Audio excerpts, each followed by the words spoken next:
আজ থেকে 100 বছর পর ক্যালেন্ডারের পাতায় যখন 2124 সাল, আমাদের প্রায় প্রত্যেকের দেহ তখন মাটির নিচে, অস্তিত্ব তখন রূহের জগতে।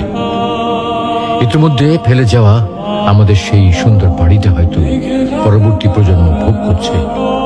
পছন্দের কাপড়গুলো ব্যাকডেটেড হয়ে গেছে। শখের গাড়িটা হয়তো অন্য কেউ চালাচ্ছে, আর আমায় খুব কম জনের স্মরণে রেখেছে। হয়তো কেউ ভাবেও না। হাতে তাদের সময় নেই, যাদের জন্য এত কিছু করতে করতে নিজের জীবনটাই শেষ করে দিয়েছিলাম। আচ্ছা, বাস্তবতার এই জীবনে আপনি আপনার দাদাকে কতবার স্মরণ করেন? আপনার দাদির কথা আপনি কখনো কি আপনার মনে পড়ে? পৃথিবীর বুকে আজকে এই বেঁচে থাকা, এত হইচই, এত মায়া কান্না এভাবেই চলছে। গত হওয়া অসংখ্য প্রজন্মকে টপকে আমরা এই জীবন লাভ করেছি।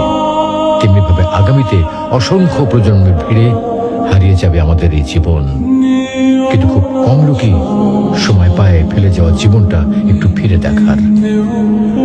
বাস্তবতা হচ্ছে এই জীবনটা আমাদের কল্পনার চেয়েও অনেক অনেক ছোট।